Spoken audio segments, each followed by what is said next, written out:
Just as expected, the market went for a wild ride this week. Let's dive into everything that happened and get ready for next week.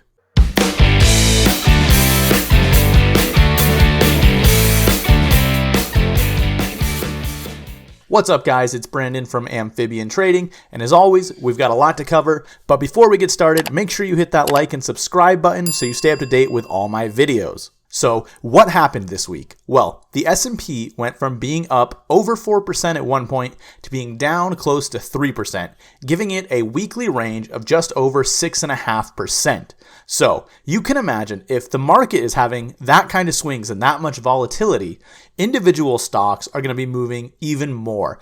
So we'll take a look at some individual names later, but first, let's keep going on the indexes. Tuesday, we got the highly anticipated CPI report. It came in lower than expected based on the forecasts and the prior month's readings. Initially, the markets cheered with the S&P gapping up over 2%. The Nasdaq also gapped up over 3.5%. Unfortunately, the good times didn't last long as the market sold off throughout the day, as you can see on this 15-minute chart. Overall, it wasn't ideal action after such a strong gap, but we did have the FOMC meeting coming on Wednesday, so it was logical that there would be some profit taking and de-risking going into that with another important decision on rate hikes and a press conference by Jerome Powell. Wednesday's rate hike was 50 basis points, which was in line with the expectations. It was less than the previous consecutive 75 basis point increases, so the Fed is slowing down. And while it's not a complete pivot, I think it should be recognized. Jerome Powell did keep the option of another 50 basis point increase in February open, stating he wasn't sure if they would be raising by 50 or 25 basis points in the future. He claimed he was still unaware of the full implications of the rate hikes in the economy. The major takeaway, though, is that there has been a slight change in the Fed policy. They want to wait and see now how their decisions are making their way into the economy. The market, however, did not react positively to this announcement. Powell made sure to be clear that the rates will most likely be higher for longer.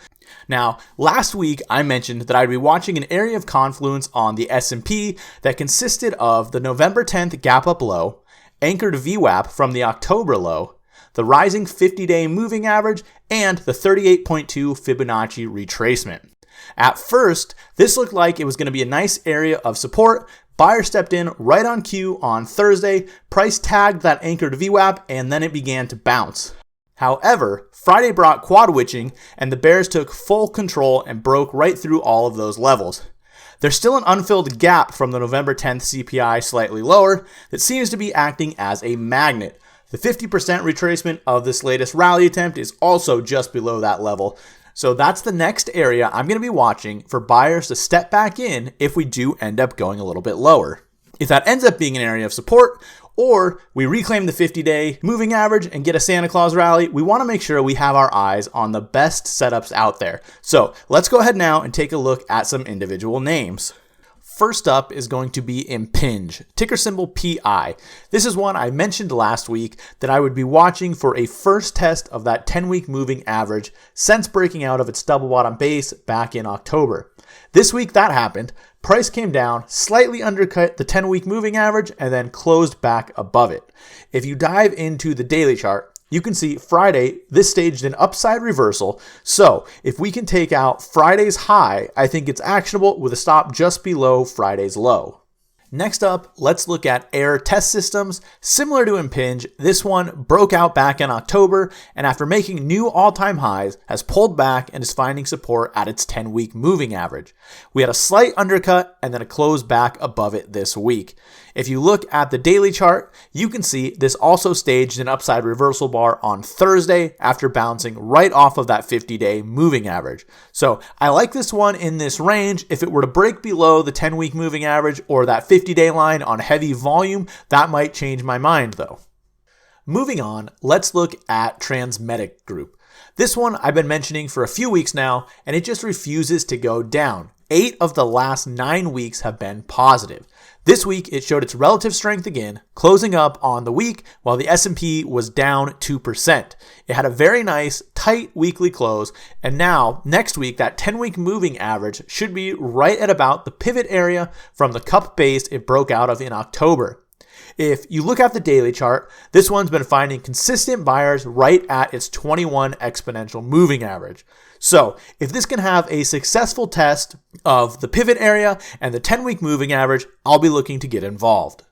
Let's go ahead now and take a look at Insulet Corp, PODD. This one had that massive earnings gap up and now has formed a 6-week flat base. The base is very well constructed, volumes dried up, there's tight weekly closes, and it continues to show relative strength. So unlike the last couple of stocks we've been looking at, this one I'm looking to add to on strength through the left side high of the base at around $320. Last one for today is going to be Halo. This one broke out of a cup with handle base right in the beginning of November, and it's holding on to its gains. This had a very tight weekly close this week. It was pretty much unchanged, down only 7 cents. Next week, that 10-week moving average should be right at about the left side high from its cup base. If this can pull back and have a successful test of the line, I think that it is buyable. So overall, I think the best course of action is to buy stocks that pull back and have a successful test of a key support area. However, there are some instances like PODD where I think a breakout could be worth a shot. Thank you for watching, and if you enjoyed this video or found any of the information useful, please go ahead and hit that like and subscribe button to stay up to date with all my latest videos.